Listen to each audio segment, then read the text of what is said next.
अब कह रहे हैं 125 दिन का रोजगार दे देंगे। 125 दिन का रोजगार आप कहां से दे देंगे? 2014 में नरेंद्र भाई मोदी की सरकार आने के बाद से मनरेगा में मिलने वाले रोजगार के दिनों की संख्या लगातार कम हुई है। आपको पता है, अभी तक अभी तक इस साल सिर्फ 35 दिनों का रोजगार मिला है मनरेगा में। ये स्थिति है।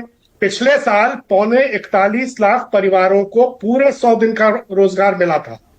72 लाख परिवारों को पिछले साल, और इस साल मिला है 41 लाख परिवारों को पूरे 100 दिन का।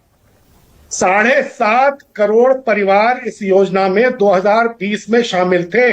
इस साल सिर्फ 4.25 करोड़ शामिल हैं, सिर्फ 4.25 करोड़। ये स्थिति तो आपने अपनी सरकार के जमाने में मनरेगा की कर दी। अब आप कह रहे हैं 125 दिन का रोजगार दे देंगे।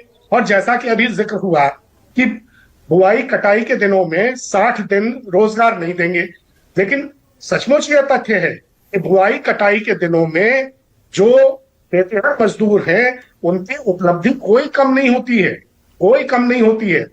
आप बताइए, इस योजना पे जो खर्च है उसका 40% राज्य देंगे, और नियंत्रण किसका? पूरी तरह केंद्र सरकार का। कौन सा राज्य होगा?